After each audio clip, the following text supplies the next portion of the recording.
Want to make a podcast? Spotify's got a platform that lets you make one super easily, then distribute it everywhere and even earn money, all in one place for free. It's called Spotify for Podcasters, and here's how it works. Spotify for Podcasters lets you record and edit podcasts right from your phone or computer, so no matter what your setup is like, you can start creating today. Then, you can distribute your podcast to Spotify and everywhere else podcasts are heard. Video podcasts are also available on Spotify. With Spotify for Podcasters, you can earn money in a variety of ways, including ads and podcast subscriptions. And best of all, it's totally free with no catch. Ever since I discovered Spotify for Podcasters, I feel like I've been having a lot more connection with my listeners through the Q&As and polls. I highly recommend you give it a try. Download the Spotify for Podcasters app or go to www.spotify.com/podcasters to get started.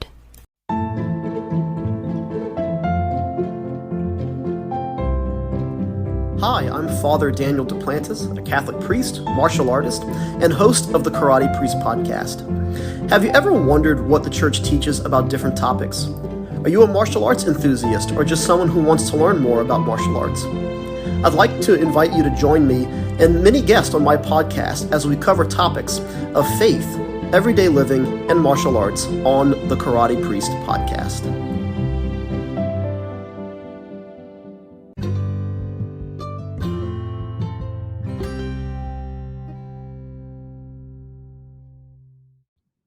Hi, everybody. Welcome back to A Catholic's Perspective, the podcast all about being a young Catholic surviving in a secular world. Today, I have a special guest with me, Kiara Andrea. Welcome. Thank you. Hi. Hi, I'm so glad you could be here. I've been following you and Jeff for quite a while now, actually, and you guys make beautiful music. Your voice is absolutely beautiful. Jeff is awesome on instruments. He plays a bunch of different instruments, correct? Yeah, he plays guitar and sometimes bass. So yeah, that's a compliment. Yeah, and I don't know if there's like actually one song I dislike at all. Like all of them are just so beautiful, but my favorite probably has to be the Queen Stands. I think it's really calming and it's really sweet. So I absolutely love that. And our topic today, we're basically going to be talking about, your guys' band, and then we're going to discuss contraception and how it's affected marriage and why, young women are being lied to these days and all of that. But before we get started, did you want to introduce yourself a little bit more for the listeners? Sure. So yes, my name is Kira Andrea, and my husband Jeff and I started a band called Mercy Divine a couple years ago. But I started actively posting on Instagram and about, I'd say like 9 months ago. We just, our whole mission with the music was to be Catholic and to be boldly Catholic and to try to honor our Blessed Mother and Jesus and the sacraments the best that we can. We also play for Mass as well every weekend, every Sunday. And I am a mom of 3 as well. So. Aww, that's fantastic. I know I read on your guys' website that you guys are the music ministers for a youth group program, right? At Immaculate Heart of Mary Parish, right? We were for that program. That program has since, like when COVID happened, they stopped the program, but the music kept going. So the Mass that we played for kept going. Right. And you guys wrote like 150 psalms and hymns. Like that's a lot. Have you guys added to that since then? I'm sure. I mean, I haven't kept track, but I know we have pretty much every psalm written for the whole 3 cycles of the church year. So at least the Sunday ones. So yeah. That is a lot. Seems like a lot, but it's kind of funny because I basically was just being lazy. I play piano, but I'm not amazing. I like to rely on like just simple melodies and chords and stuff. So I said, this is so complicated trying to play other people's stuff. I'm going to write it and then it's my way and I can just do it the way I want. And it's super easy. So I was being lazy, basically. I know what you mean, but it turned into something beautiful. So in a way, it still worked out. I know how you feel about like playing other people's music. I'm like, this is great, but I could simplify this. Right. I like to make it easy and I understand it. And my husband's always funny. He's always like, make sure the melody is singable for people. I'm like, yes, I will. I'll do it. Got to put it in the lower range for him and stuff. There you go. Oh my gosh, I love that. What's so I know I love the Catholic band. I love all of this. What's your own faith story coming into the church? Are you a cradle Catholic? What's your story? Okay, so I'm a cradle Catholic, so is my husband. And we grew up going to mass every Sunday. Both of us, we had similar backgrounds, very similar. We're both the youngest in our families, and our parents were very adamant about mass. Like, you don't miss Sunday mass. Like, that was the thing. And so we attended Catholic grade school all the way through high school together. And it was nuts. I think we even went to the same preschool, which is Oh, wow. I know. I'm like, that's just crazy. But I don't think we really, the older we got, the more we sort of started straying from what, the church teaches. And we didn't take it super seriously. It was just, okay, this is something, it was very compartmentalized. It was very, we do this on Sunday. And then, the rest of the week, it's almost like leading a double life, I guess, eventually. But that's kind of our background with our faith. Okay, wow. Yeah, that's so cool. That puts a whole new perspective on like high school sweethearts, That's just so cool. And how did you meet your husband? I guess through preschool and through high school, right? Was there a specific moment you guys met, or was it just you always knew each other? So, he was in a band in grade school. And I had always had a secret crush on him. But as boys are, they don't really pay attention too much. So he was playing in his band. They would play the grade school. There'd be grade school dances, and his band would play. And there was one time where they'd have a different singer almost each time, I noticed. And around this time, around 7th grade, I started realizing I could sing. And I remember watching one of their singers get so nervous that he just walked off the stage. And I know I felt bad for him. Now I feel pretty bad. But at the time, I was like, I could do that. I would sing. I wouldn't go off the stage. I'd stay. I'd do it. So I was feeling pretty bold. And we actually went on a trip to Washington, D.C. in 8th grade as a class. And my friends all were pushing me to sing in front of everyone because I would imitate different artists and stuff. So they had me get up on the bus and sing on the bus. And it was so embarrassing, but I did it. And I remember after that night, he wasn't on the bus, but other people told him, and they said, "Oh my goodness, you have to hear her sing." And right afterwards, he said, "You want to sing something for me? We'd like to hear you sing. I heard you could sing really well." So I sang right in the parking lot. I love grade school boys. Oh my goodness. I'm like, this is a disaster. But I sang for him, and then they invited me to their next band practice. So at that point, I was in the band. And then from there, we just started. Music was a huge passion of ours always. So we really took it seriously from, I'd say age 13 on was kind of what we wanted to do. So. Wow, that's so fun though. I love that you guys had that connection so early on, because that's something you don't hear very often is, meeting so early and then continuing that friendship into a relationship and then marriage, and now you guys have 3 kids. Like that's just so beautiful. I love stories like that. And when did you guys start, your band? When you guys started creating this music and Mercy Divine and all that? So we started at that young age, and when we immediately started writing songs, and that developed into a more and more serious thing as the years went by. So we played all the, local clubs and all the with our secular music. A lot of it we wrote ourselves, and it was pretty bad at first, pretty bad.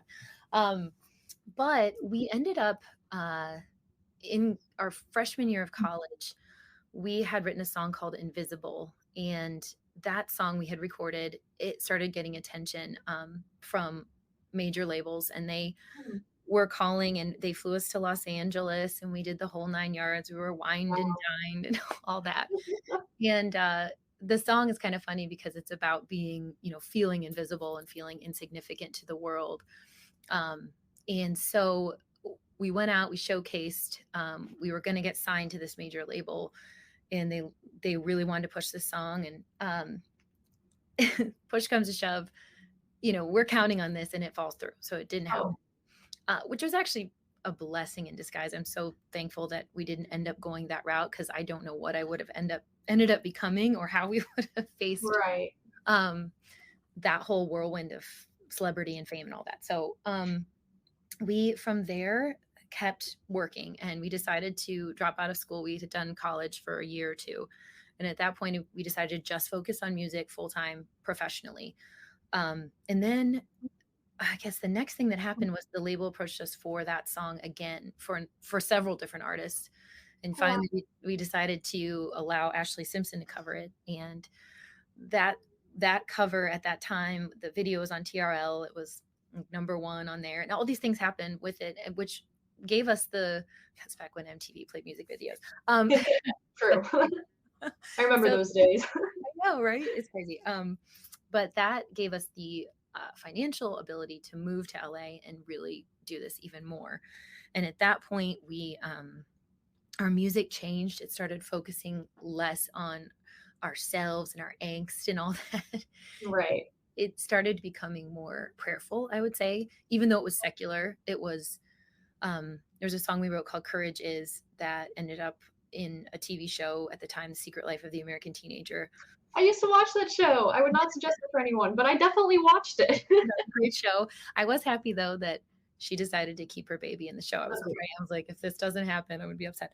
So that song was in there, and it was kind of funny and ironic because at the time, at the end of that show, every episode there was an ad for Planned Parenthood. Oh. And so here's our song, that is a prayerful song asking God to take all of your faults and all of your failings and your sin and transform it into something good. And the song reached a lot of people. And it was at the time, I didn't even make the connection between Planned Parenthood and the show and my song and whatever. We were pro-life. So we were very much like, please let this not be a bad show. Like it probably wasn't a great show, but at least the underlying. Right. They kept the babies and yeah. So, but that was the first time that we saw our song touch people's hearts. And, we got so many letters from people saying, oh my goodness, your song. And a real pregnant teenager wrote in and said, I found the courage to keep my baby because, your song inspired me in the show and whatnot. But it was life-changing for us to say, wow, we could do something positive. We could do something good with our music. And it doesn't have to be selfish. It doesn't have to be from that perspective. So that changed us a lot. I'm sorry, this is a long answer. No, go for it. I enjoy it. And I'm sure everyone listening enjoys it too. So from there, we were living in Los Angeles. We stayed out there, I'd say like 5 or 6 years, recording albums. And as the music was changing, our hearts were changing too. So we got married in 2009. And I think it was our first full length album came out called This Is Gravity on the day of our wedding. Oh, wow. It was cool. It was fun. And from there, that's when we started having, once we got married, we started having some major challenges, I would say, big challenges. And that challenged our faith, that challenged our marriage, that would like right there, that first year was like, whoa. Right.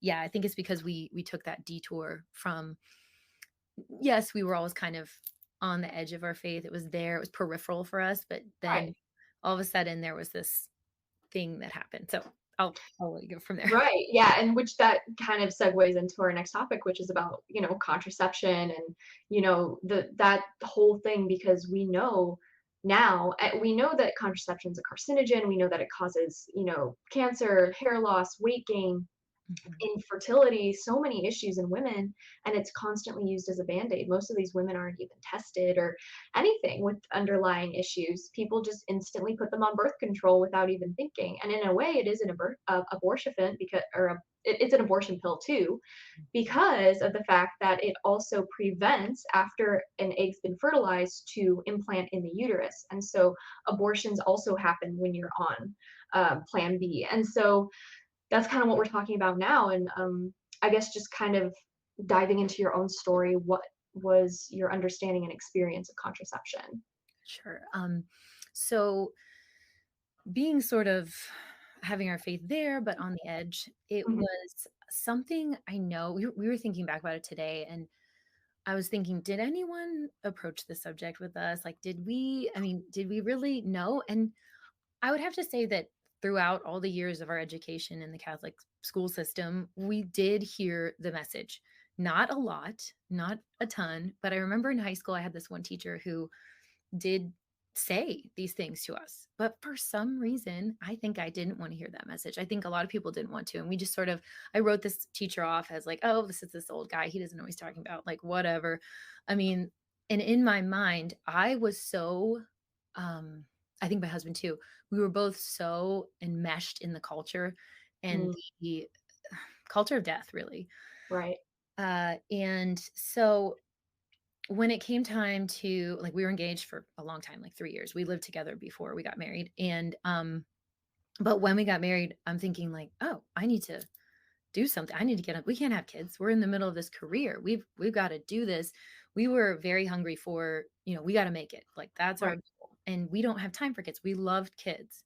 I will say that like I said, we were always pro-life, but also, my brother and sister are so much older than me. And then his brothers and sisters were older than him as well. So we got to see all of their children be born and grow up, and we babysat them so much. And we just loved kids. So I wouldn't say that it was I don't want kids kind of thing. Right. It was this is a good thing, but it's for later, like once we're established, we can do that. Right. So I guess we decided, so we made that decision. We went to a pre-Cana day. It was a 1-day thing. And I remember being challenged on it, but I remember the couple that was there had 2 or 3 kids with them, and their kids were crying. And I'm sitting here thinking, like, this looks really hard. And I'm scared. And so we're talking and we're like, what do we do? This sounds like we're not supposed to do this. But then we're like, but how can that be right? This sounds so old and not up to date. And we're immersed in this culture of death and the lies that are spewed at us all the time.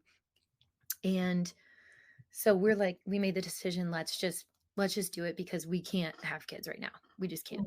So I think we knew, but we shoved all that knowledge down. So and you go to a doctor and you trust a doctor. You think, oh, they're prescribing this. This must be like a medication. Like, let me take this. It's supposed to help me. Right. It's helpful. It's good. Yeah. So very shortly, like, I know that very shortly into our marriage, things started to get tense, and very, very quickly, I started experiencing health problems. There was a night where I woke up in the middle of the night. It was very, very healthy too. Like, I had no health problems. Nothing had ever happened like this before. But I woke up with this weight on my chest, like it was 1,000 pounds. And I felt so crushed. And I thought, I'm dying. Like, I'm having a stroke. And then the numbness down my arm, and then numbness into my tongue. I couldn't move. Like, I couldn't speak. So I wake my husband up, and I'm like, something's really wrong. And I'm freaking out.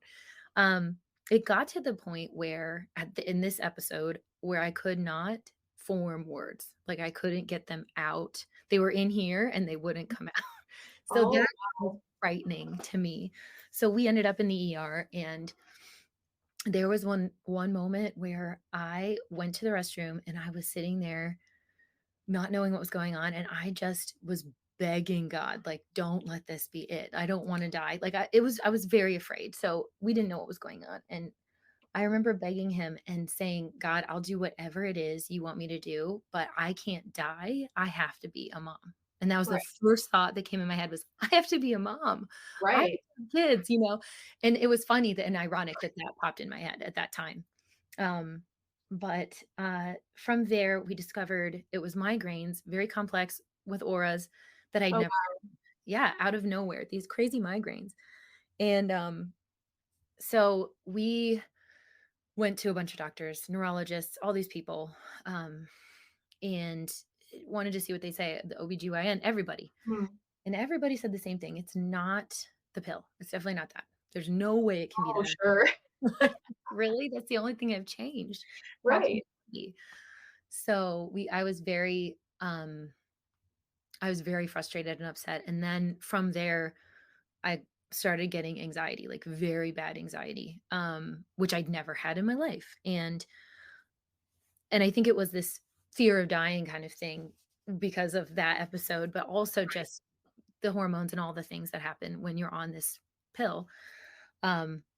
And it took me a while to get to the point where the last doctor I saw that told me, like, yes, you definitely have bad anxiety. We're going to prescribe you this anti anxiety medication to take. Don't stop taking the pill. I'm like, what? So at this point, I just had it. I was looking on forums, I was reading different women's experiences, and they were very similar to what I was going through. And they all were saying it happened once they started the birth control pill. So at that point, Crazy how that works. isn't that crazy? And So, also the fact that the doctors don't even acknowledge it, they're just like, "Oh, no, it's fine. It's not that. It has to be something else." Like, the right. way you said it's just like, "No."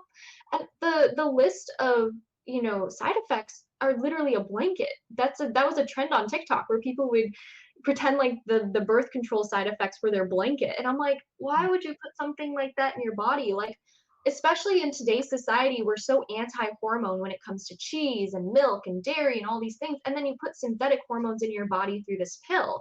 And it's like, why are we like, "Oh, no, anti-hormones in our food," but we're still taking them? I know. It's yeah, people who are eating organic are doing all these Mhm. healthy things, but they're still doing that. I mean, and I'm not here to like condemn anybody, but at the same time, I'm telling the way that what I went through and knowing that I Right, saw so many other women going through it. And that was what finally made me feel like I'm not crazy. Like these right. other people are experiencing this too.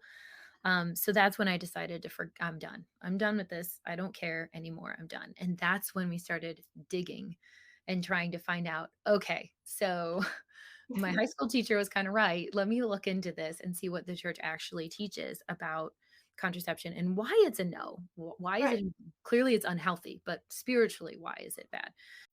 Maruchan superfans are everywhere. From the busy moms who want to deliver maximum flavor in a flash to dorm room diners who want to put some slurp in their step. There are a ton of copycats you could use. But if you want to bless your bowl, there's only one true Maruchan. Whether you choose instant lunch, ramen bowls, yakisoba, or restaurant quality gold, Maruchan is the only ramen worth obsessing over. Smiles for all. Maruchan. See what all the ramen hype is about at maruchan.com.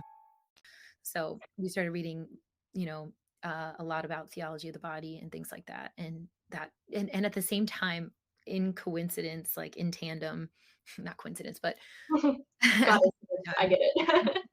there are no coincidences. But it was amazing. We were just flipping channels and somehow landed on EWTN, which we hadn't been watching or anything, but there was an episode of Women of Grace on talking about the birth control pill, talking about Oh, dangers spiritually and physically. And I was just like, oh my goodness. And for some reason, my husband remembered when he was a kid, there was a traveling statue of Our Lady of Fatima that would visit, and his family would pray the rosary together. So at that point, I didn't know about Our Lady of Fatima at this time. I said, "This is amazing. I want to." So I was reading all about. I'm like, we got to pray the rosary. We both right. this it's time. We don't know what we're doing. Let's just start praying because That's Mary. the best time, though. I feel like if it's not because you have an agenda or anything, it's just you have this call. I think that's the best sort of faith, is to just be like, "I have this call to do this. Let's just do it," even though we don't know what we're doing, because Yeah, God doesn't call the qualified. that's right. We were totally lost. I think that was the most lost point ever. But we were coming to a realization of we need help, and Mary's a great place to start. So that's what we're gonna do. I love that. And I think that's so important too that you guys did that together. Because so many times I also hear about couples who, they're in relationship together and then one finds the faith, but the other one kind of drags their feet or vice versa. And it's usually Father Ripperger. Are you familiar with Father Ripperger? Yes, I love him. I love him. He always says that it's usually the men who drag their feet. So to hear your husband be also in it with you is like just a breath of fresh air too. Because I get a lot of emails from women who say like, "Oh, my husband doesn't want to pray with me or this or that," and it's like, you just got to keep trying and keep inspiring them and encouraging them. But to hear that your husband was on board right away with you is just great. Yeah, I think because we had been through, I mean, he'd been through the ringer too with this whole thing because with my anxiety, I was constantly needing to talk to him and I could not do anything. Like I couldn't work on music anymore. I couldn't listen to music. It was that bad. If I listened to a song, I couldn't handle it. I was paralyzed. I was frozen. And I remember writing this one song called Shelter. And I started the song in this place of anxiety when I started writing it. And at the first line is, there's a sadness in my bones and I cannot Mm, let go of the sadness. beautiful. Let go of it. Like it was so stuck. And then as I got off the pill, and I was able to go into like songwriting sessions in Nashville and we were talking the song out, and I was able to find hope at the end of the tunnel because I couldn't finish it because there was no hope at that time. And I didn't know where I was going to go. So How was that process for you getting off the pill? How was that? Was that difficult? I know a lot of people say they have like side effects from getting off the pill. You know, there's I don't know, I've heard a lot of stories. What was that like for you? it was the day I threw them away, it was like freedom. I just thought, this is it. This is a poison and I'm putting it in my body. And I did it to myself. So I felt free. I remember feeling, I think I originally, like I told you, I rejected like I guess I kind of stuffed down all the facts about it being an abortifacient. And when I looked through the pamphlet inside, it literally said that. And I go, oh my gosh, like I could have unintentionally aborted a child. And that was like the worst thing in my mind that was such an evil and such a grave evil. And it was on my soul. And I don't know. I mean, we don't know. But at the same time, I needed forgiveness really bad. I know my husband did. And we decided, after praying the rosary for a short time, we went to confession for the first time in years. And we just went in there with a laundry list and we're like, we're putting it all out there. And afterwards, I can't tell you the lightness and the joy. That was beautiful. And but the only thing I can say too about getting off the pill is things did not go wrong for me. I mean, it was a gradual incline going up with Right. with getting out of anxiety, and any physical things, the migraines started to go away too. And it all, like everything just was gone. I was like, whoa, it was that simple. But it took it took something scary happening and going through some suffering for us to say, whoa, like, and I'm thankful for that suffering now. God's sending you suffering. It's a gift. It really, really is. Absolutely. No, I completely agree. And for anyone listening, this is your sign to go to confession if you haven't been in a while. Absolutely. Everyone needs a little confession in their life. But yeah, that's so interesting. And you know, whenever I hear about these stories as well, you know, we hear stories about like depression medications being cursed from China and things, and a lot of exorcists have talked about that. And I've always thought to myself, like, well, where does that come in with like abortion pills and Plan B and contraceptives? Because I'm sure that those have a spiritual component, you know, as well. Because, like you said, the anxiety, maybe it was because of the hormonal imbalance, but I also think there's this big spiritual aspect because, you know, if we're not in a state of grace, if we're in, this could be with anything, um, you know, we are open to those attacks as well. I totally agree. I remember I called into, this was, so we, shortly after we had this conversion or reversion, I would say, back to the faith, we really not only started diving into theology of the body and wanting to do things the right way and changing the way we approached our marriage, but also we cared more about our faith and we started really wanting to know more about our faith and to practice it and to love it and to embrace it. And I remember we moved home probably, I don't know, shortly after that, maybe 6 months after that, and moved back to Ohio and continued doing music, but from there. And I remember calling into the radio program of EWTN when Women of Grace was on, and I called in and talked to Johnette Mankiewicz, and it was funny. I told her I felt like the spiritual weight of it it was physically difficult, but I think my soul was feeling that sin, that the heaviness of it, and rejecting God in such a clear way and rejecting his plan in such a major way. Um, Right. it really affected us, and to have that weight lifted was just awesome. Wow. Yeah, no, that's fantastic. And I know you mentioned earlier that you and your husband really love children, and you know, that's something that was always a part of your life. And you know, I look around the culture today and it's like people hate children today. It's not even like oh, I dislike children, I don't want children. It's hatred. Like kids are ostracized from society. They're even ostracized from churches now. You know, it's not like this thing that's like, oh, you know, well, kids are noisy and I don't really like them, but whatever. Now it's like insane. Why do you think our culture is so anti-child? I think it's part of, like, the culture of death and the selfishness of the culture, it's very much me, me, me. And I think it's also because, the devil's attacking anything good and pure and beautiful. And Mhm. so, children are under attack. And I think, being a person that always loved kids, like we always laugh. We're like the Pied Piper. Kids like would follow us wherever we were. Like they just loved us. So it's funny that we were so influenced too by the culture. I remember there was an ad for birth control, and um, it was a girl with a guitar in a band. And in the ad, she was playing her guitar and rocking out, looking cool and whatever. And toward the end of the ad, she goes, I'm not ready to have kids right now. I'm doing, this or whatever. And then she says, for right now, this is my baby. She holds her guitar and puts it away. And it's just, that's just the epitome of what's going on in the culture. It's this idea that children take from you. They steal your dreams and they take your dreams and you can't. And we had a fear of that too. Like not them stealing our dreams, but that dreams aren't possible with kids. Like Right. once you have kids, like you're done, like you're on the shelf, it's over. Like you Right. focus on your kids, which you should focus on your kids, and they're beautiful and they're sanctifying and they're the best gift ever. My husband was saying, he's like, if I'd have known, then how amazing kids are and how life transforming in a beautiful, good, sanctifying, awesome way. He's like, I would have started way earlier having kids. We could have more blessings in our life, So Right. yeah. Yeah. No, it's beautiful. And I think that's definitely an issue these days. And also people, the new trend is fur babies. That's what we see all the time where people are mom dogs, dog moms. There we go.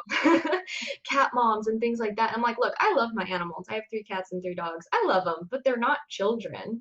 Right. And I think we're very lazy with our language these days, and it confuses us because language is important. The way that we say words are important. And when we say something's a child when it's not, our brain slowly starts believing that. Right. And it's like the idea that you can replace that with a pet, which yes, you love your pets, but it's a different thing. And yeah, I have to say that we had so much fear even after we had this reversion. We still had fear of having a child, which is crazy. I felt like I was doing something wrong. If I remember a couple stories that popped in my mind. When we found out we were pregnant with our daughter Rain, I was like kind of in a weird panic. I was like, what am I going to do? How do we still do music? We're on a label in New York, and what are they going to say? And what are we going to do? So I was panicking about that. And even telling my mom that I was pregnant, I was nervous to tell my mom, like, what? Like I did something wrong. And when I told her, I was like all emotional and freaking out. And she goes, why would that be a bad thing? And I go, I don't know. I was afraid you'd be mad. She goes, mad? She's like, what are you saying? I want my grandkids. Right. So that's how deeply the culture was entrenched in, even after having a reversion, to still be afraid. I remember being pregnant, doing several shows, pregnant with our first, and there was a show where I was starting to show, and I was afraid of what people would think of me, like, oh, you're old news, you're pregnant, you can't do this anymore, or whatever. Mm-hmm. And so I was there, and this man from like a local radio station who knew us, he came up to me and he goes, so I heard you're expecting. And I said, yeah. And I said, and I was expecting him maybe to say something snarky or I don't know. But Yeah. he was super sweet. And he goes, well, that's the best thing you'll ever produce. And I was like, oh my gosh. And it made me, it's so true. It's so true. Like there's no song we'd ever write or no thing we'd ever do that would be more important or bigger or better than our children. And we do treasure them. They're amazing. Wow, that's beautiful. And I know exactly what you mean about that fear, because that's a fear that the culture cultivates in younger people, like you were saying, where it's like, oh, you can't do this and that, but you can. How about instead of I can't, it's I can, and it's not, oh, you can have this, but you can't have that. It's like, no, I can have this and I can have that. Yes, And totally. we need to understand that it's like we are powerful. We've been doing this for years. I mean, we've raised kids with less money, with less provisions, with less medical care, like all this stuff. I'm not saying that that's, the catalyst of all this, but I'm just saying that we have been able to do this for thousands of years, and as mothers, like I mean, hundreds of years ago, they knew that the most important thing they could do was create humans to repopulate the earth, and we're underpopulated right now. And so it's because of that culture of death, and so many babies are being aborted every single day. And even though Roe v. Wade has been overturned, it's still something we're facing in other states, because states are considered, abortion havens, or you can get an abortion here. Like Colorado is one of those states, Illinois is one of those states. And there was actually that story of that one girl, she was 14, I believe, or maybe 13, and her parents were pro-life. And yet when she came to them and she told them, like, oh, I'm pregnant, they were like, you're ruining the family name, we have to get you an illegal abortion out in Colorado. And this girl wanted to keep her baby, and she was reaching out over, phone to let them live people, and to live action people, and trying to communicate, like, how do I talk to my parents about this? And the more that she wanted to keep the baby, the more her parents pushed her to abort. And they took her phone away, they isolated her. There's no way she can reach out. She tried emailing with a couple counselors for a while and deleting the email so her parents wouldn't find out. But they've since lost contact with her. And it's just so sad to know that her parents were openly pro-life, and now all of a sudden it's like they turned on a dime and were like, nope, you're tarnishing the family reputation, we have to get rid of this problem. And it's like, how could you do that? How could you just, oh, it's fine for other people, when it comes to my child though? It's just so crazy how the world works, and I just felt so bad for her. Oh, that story is just so heartbreaking. I was wondering if anyone ever found out what happened, or if she just went, wow, that is just that's just crushing. I can't. That just kills me. And part of me hopes she ran away and was able to get out, Yeah, absolutely. I mean, I think that's a big problem, that the fact that there's not enough. I feel like the pro-abortion side is so, like, making you feel like it's impossible. There's not enough of this empowerment. There's no empowerment in that side. It's all tearing a woman down. Like, you can't do this, you're not strong enough. And it's like, no, you absolutely are. And the women, like, you've seen beautiful stories where someone decided to keep their baby, and they're like, this is so amazing, this is my life, and even years down the road, this is my son, this is my daughter, like, I can't imagine life without them. Right. Yeah, it's crazy. It's just insane to me how far it gets and how it's influenced parents. I mean, why would you want your child to go through something so horrific when you're pro-life and you know what it is? Yeah, it's this whole thing now too with it's even like, oh, we know it's a baby, we don't care, like, just get rid of it. Or I don't know, you saw the other one on Lila Rose with the surrogate and the Oh my gosh, that was awful. That's just so hard. Like, for those who don't know, there was a surrogate who was carrying a baby for two gay men. And basically she ended up, I believe, having cancer or something. And she wanted to bring the baby to term and make sure that the baby could be born and at least have a chance at life. And the two men decided that they wanted to terminate the pregnancy, and she had no rights with that at all. She couldn't be like, oh, well, because she said, I'll take care of the baby, you don't have to pay for anything, I'll do it. And they were like, no, we just want to terminate it. And so she had to go through a forced abortion under the penalty of, I think, like, jail almost, something. It's so sad. It's just and you think about all the people too in the world that are trying to adopt or can't conceive, and infertility, and it's just so sad. It's so sad. Like, that could be someone else's little miracle, and you're taking that away from someone else for selfish reasons. I mean, obviously some people are coerced into abortion, not everyone knows about it, stuff like that. But for the most part, most of it is people know what it is. Like, there's so much information on the internet today that I feel like the people who don't know what it is are the younger ones who maybe haven't explored that side of the internet yet, but have still had these pro-abortion ideologies instilled into them through school or social media, or their favorite artists like Olivia Rodrigo or Taylor Swift or somebody like that. So when they find out what abortion is, usually they switch sides. But the thing is that I notice the people who are older, they know what abortion is, they know what they're doing, and they still continue to go through with it. Yeah, it's very frightening that, like, and the idea that if you can kill something the child so innocent and not even born, what would you do to anyone else going down the street? You know what I mean? Why all these people get beat up at abortion clinics, trying to protest or pray or even be peaceful protesters, you know? And it's just soul crushing. It's like, why does this have to happen? The other thing too is like the no connection really in a lot of pro-life people's minds. They don't make the connection between birth control and abortion. Like that's not, and I didn't. I was like, oh, well, it's a totally different thing. It's not abortion. It's definitely not that. And in my mind, I wasn't doing anything that was detrimental to anyone, you know, at the time.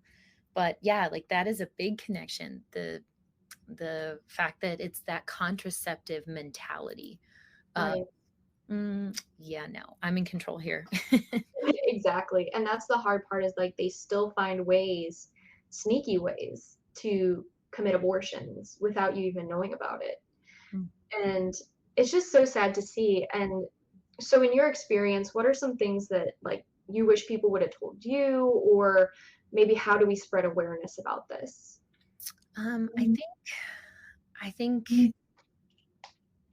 that I had people in my family who weren't quite willing to say, don't do that.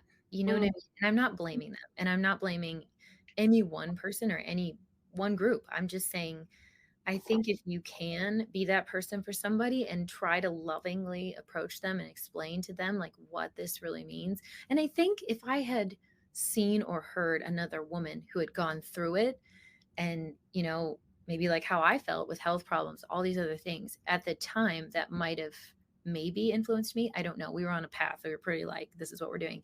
But I also think it starts in the family, and it starts by raising your family to put God at the center and love him and love his, you know, commandments, love the plan he set forth, because it's a plan of love. It's not a plan of anything that cuts off freedom. It gives you freedom. And knowing that, I think that's it. Like a prayer life, you know, praying the rosary with your kids, praying as a family. And I think if you have that base of faith, that you'll know that this is not right. I shouldn't be doing this. This is going against God. Right. No, that's wonderful. And this was such a wonderful discussion. I'm so glad that you could come on here and share your own stories, because I think this is what we need more of, is more people sharing their personal stories about what happened, how they came out of it, or if they're still struggling with it, like things that they're doing to come out of it. Because it's just so important that we share, because it's a communal thing. You know, our faith is communal. And I think it'll inspire those who have faced the same issues. And it's more common today than I think it was when I was a kid. And so that's something that I think is really important. So I really do appreciate you coming on and talking with us. Thank you. I think I remember when this first all happened in my life, I wanted to shout it from the rooftops, because I wanted more people to know the truth. Like, no, this isn't the way. Like, don't hurt yourself, and don't, you know, hurt God in this way. And I know women have medical conditions too, where they are prescribed this for that condition. And I know that's a very different, that's a different experience than like what I went through. But I mean, if you do have a story and you're willing to share it, like that's, again, like a really powerful way to spread awareness and tell people, you know, the truth. I completely agree. Yeah. And I think we need more of that these days. And I think slowly we're starting to find more people doing that. But I think we need more, because and ordinary people, you know, not just celebrities and people coming out about it. I think we need everyday ordinary people to talk about it too. Definitely. Yeah, I agree. So where can my listeners find you? Okay, so our website is mercydivinemusic.com, and then also Instagram is Mercy Divine Music, YouTube, same thing, at Mercy Divine Music, Facebook, all that stuff. So we're everywhere. And our music is on Spotify and Apple Music. And you mentioned the Queen Stands, so that was our first little EP that we put out. We wanted to make our first effort consecrated, and our whole band consecrated to Mary. So we started that. And, more bands like that. Got to start the right way, right? Exactly. No, I love that so much. But yeah, no, I really appreciate you coming on and talking about this, and hopefully we'll have you on again soon. Oh, that'd be awesome. Thank you so much. Yeah, of course. And with all that being said, guys, I hope you enjoyed this episode. I hope you guys learned something, and I'll talk to you next time. Thank you so much for listening to A Catholic's Perspective with me, The Religious Hippie. Make sure to visit my official website at thereligioushippie.com, and while you're there, be sure to sign up for my newsletter to keep up to date with my latest news and offerings. You can also find me on virtually any social media site as The Religious Hippie. Thanks for listening. This episode is brought to you by Shopify. Selling a little or a lot?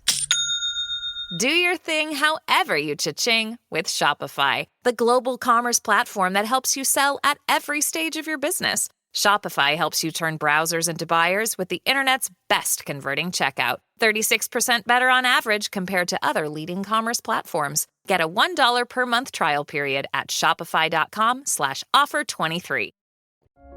A quest is a search for something. And every week, the Quest podcast will show you how we know what we know through interviews with people that have incredible stories of dedication and perseverance. I'm your host, Todd Fisher. Join me in this thought-provoking and inspiring podcast of discovery. Find us anywhere you listen to podcasts.